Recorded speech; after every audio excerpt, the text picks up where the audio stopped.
வணக்கம் மக்களே! இன்னைக்கு செகண்ட் லெவல்ல பார்த்தீங்கன்னா, ஒரு ஃபன் ஆக்டிவிட்டி இருந்தது. செகண்ட் எபிசோட்ல. ஸோ நல்லா தான் இருந்தது பார்க்குறதுக்கு. குக்கிங் ஆக்டிவிட்டி அது. 6 மேல் இருக்காங்க இல்லையா? 6 பசங்க. அவங்க வந்து 6 ஃபீமேலுக்கு பிடிச்ச டிஷ்ஷ வந்து குக் பண்ணணும்.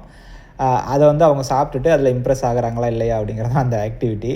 ஸோ ஸ்ருதிகா வந்து ஃபர்ஸ்ட்டு உள்ள வந்தோனே ஒரு காமெடி பண்றேன் அப்படிங்கிற பேர்ல ஒண்ணு பண்ணாங்க. ஸோ ஈடன பார்த்து, "ஈடன் உங்களுக்கு அசீம் தான் குக் பண்ணி தர போறாரு" அப்படின்னு வந்து சொன்னாங்க. உடனே ஈடன் வந்து சீன் போட்டாங்க. "ஐயய்யோ! அவனா? அவன் குக் பண்ணி குடுத்தா நான் பாய்சன் தான் குடுப்பான். நான் ரொம்ப நாள் வாழணும்னு ஆசைப்படுறேன்" அப்படின்னு சொல்லிட்டு, என்னதான் நீங்க ஓவரா சீன் போட்டாலும் வாழ்க்கை ஒரு வட்டம். அசீம் தான் உங்களுக்கு கிடைச்சாரு. வேற யாரும் சேர்த்துக்கிறவே இல்ல பக்கத்துல கூட. ஸோ எனிவே அசீம் தான் வந்து அ நம்ம ஈடனுக்கு குக் பண்ணி குடுத்தாரு. ஸோ அது வந்து சொல்றேன் வாங்க. ஸோ உள்ள வந்து அ நம்ம ஸ்ருதிகா வந்ததுக்கப்புறம் பசங்கள வந்து கிச்சன் ஏரியாவுக்கு கூட்டிட்டு போயிட்டாங்க. ஸோ ஒரு 6 மெனு இருந்தது. 6 மெனுல வந்து ஆளுக்கு ஒரு டிஷ்ஷ வந்து சூஸ் பண்ணிக்கணும். ஒருத்தவங்க சூஸ் பண்ணத இன்னொருத்தவங்க சூஸ் பண்ணக்கூடாது. அதில வந்து வெக்கே வந்து முந்திட்டாரு. ஸோ கேரளா கேரளா சட்டி சோறு, மீன் குழம்பு மோனிஷாவுக்கு பிடிக்கும். என்னதான் நாங்க பிரேக்கப் ஆனாலும் போகும்போது ஒரு பீஸ் எண்டிங்கா இருக்கட்டும் அப்படின்னு சொல்லிட்டு, இத சமைச்சு குடுக்கலாம் அப்படின்னு சொல்லிட்டு அத வந்து எடுத்துட்டாரு. "ஓ! அப்படியா?" அப்படின்னு சொல்லிட்டு ஸ்ருதிகா வந்து இது பண்ணிட்டு இருந்தாங்க. அப்புறம் அ அசீம் வந்து நாசி கோரிங் எடுத்தாரு. யாருக்கும் இல்ல. யாராவது சாப்பிட்டுட்டு இம்ப்ரெஸ் ஆனா ஓகே தான் அப்படின்னு சொல்லிட்டு அத எடுத்தாரு. தினேஷ் வந்து என்னதான் வீணாக்கு நாசி கோரிங் பிடிச்சாலும், எனக்கு அது சமைக்க தெரியாது. மோமோஸ் ஈஸியா இருக்கும் அப்படின்னு சொல்லிட்டு மோமோஸ் எடுத்துட்டாரு. அதுக்கப்புறம் வந்து ராஜா வந்து பிரியாணி எடுத்தாரு. அவரு வந்து ரொம்ப டெஸ்பரேட்டா இருந்தாரு இன்னைக்கு. சிந்தூரி வந்து பக்கத்துல நிக்கணும் அவங்க தான் அப்படின்னு சொல்லிட்டு. ஸோ எனிவே பிரியங்கா வந்து நின்னுட்டாங்க. ஸோ ராஜா வந்து பிரியாணி தான் சமைச்சாரு. தேஜஸ் வந்து நேஹாவுக்கு வந்து அவருக்கு சுத்தமா சமைக்கவே தெரியாது. இதுக்கு முன்னாடி நான் ஒரு தடவ சமைச்சு குடுத்தேன் ஒரு ஆளுக்கு. அவங்க வந்து "இது என்ன டாக் ஃபுட்டா?" அப்படின்னு வந்து கேட்டுட்டாங்க அப்படின்னு சொல்லிட்டு காமெடி பண்ணிட்டு இருந்தாப்ல. ஸோ எனிவே அவர் வந்து சிக்கன் பர்கர் இருந்தது. அத வந்து எடுத்துட்டாரு. சிந்தூரி அடுத்து வந்து அபித் வந்து சாலட் தான் லாஸ்ட்டா அது ஒண்ணு மட்டும் தான் இருந்தது. Left out. ஸோ அத வந்து அ சமைச்சாரு. சாலட் வந்து என்னத்த சமைக்கிறது? ஸோ தந்தூரி சாலட்லாம் ரொம்ப ஈஸி தான். ஸோ அத வந்து அவங்க சமைச்சாங்க.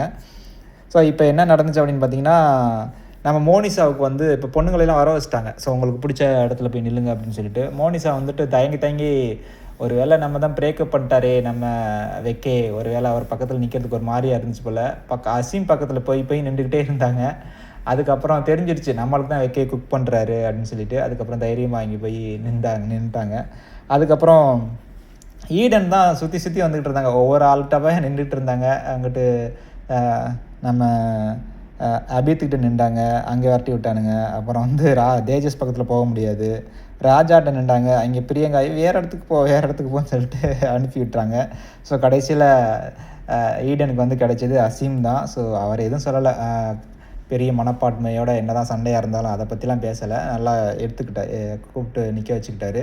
கையில வேற கட் பண்ணிக்கிட்டாரு. பாவமா தான் இருந்தது. ஸோ எனிவே அவங்க போய் நின்னுட்டாங்க. அதுக்கப்புறம் ராஜா பக்கத்துல அவரு நெனச்சது வந்து சிந்தூரி வந்து நிப்பாங்க அப்படின்னு வந்து அவர் வந்து நெனச்சுக்கிட்டு இருந்தாரு. பட் சிந்தூரி வந்து அபித் பக்கத்துல போய் நின்னுட்டாங்க. எனக்கு சிந்தூரி வந்து என் பக்கத்துல நிக்காதது கூட பரவாயில்லடா. ஆனா அபித் பக்கத்துல போய் நின்னுட்டாங்களே அப்படிங்கிறது தான் அவருக்கு ஒரு டெஸ்பரேஷனா இருந்தது. அதத்தான் பிரியங்கா சொல்லி சிரிச்சுக்கிட்டு இருந்தாங்க. தினேஷ் பக்கத்துல ஆப்வியஸ்லி வீணா தான் இருப்பாங்கன்னு எல்லாருக்குமே தெரியும். ஸோ வீணா தான் இருந்தாங்க. மோமோஸ் சமைச்சு குடுத்தாரு. அதுல உப்பே இல்லங்க அப்படின்னு சொல்லிட்டு காமெடி பண்ணிட்டு இருந்தாரு. ஸோ வெக்கே வந்து மீன் குழம்பு பயங்கரமா சமைச்சு குடுத்துருந்தாங்க. வாவ்! எனக்கு ஒரு வீட்ல உள்ள ஒரு ஹோம் ஃபீலிங் வருது. அவ்வளவு சூப்பரா சமைச்சு குடுத்துருக்காரு அப்படின்னு சொல்லிட்டு ரொம்ப ஹேப்பியா ஃபீல் பண்ணாங்க. ஸோ ஈடன் வந்து அசீம் கூட சமைச்சு குடுத்தது அந்த நாசி கோரிங் சாப்பிட்டு, "பரவால்ல சூப்பரா தான் நல்லா தான் இருக்கு" அப்படிங்கிற மாரி ஒரு காம்ப்ளிமெண்ட் குடுத்தாங்க. ஸோ நல்லா இருந்துச்சு இந்த ஆக்டிவிட்டி. ஸோ எனிவே இதில இம்ப்ரெஸ் ஆனது வந்து நம்ம மோனிஷா தான். அந்த சாப்பாட சாப்பிட்டுட்டு, "பயங்கரமா இருக்கே!" அப்படிங்கிற மாரி சொன்னாங்க. மித்த அந்த அளவுக்கு யாரும் அவ்வளவா பிரியாணி நல்லா இருந்துச்சுங்க. ராஜா சமைச்சு குடுத்த பிரியாணி நல்லா இருந்துச்சுன்னு பிரியங்கா, "டேய் நீயா இவ்வளோ இப்படிலாம் சமைக்கிற? செம்மையா இருக்குடா! அந்த சிக்கன் பீஸ்லாம் சூப்பரா வந்து குக் ஆகியிருக்கு" அப்படின்னு சொல்லிட்டு பயங்கரமா அப்ரிஷியேட் பண்ணாங்க. ஸோ எனிவே உங்களுக்கு இந்த பேர்ல யாரு பிடிச்சது அப்படின்னு சொல்லிட்டு கமெண்ட் பண்ணுங்க. நான் தெரிஞ்சுக்கிறேன். Thank you.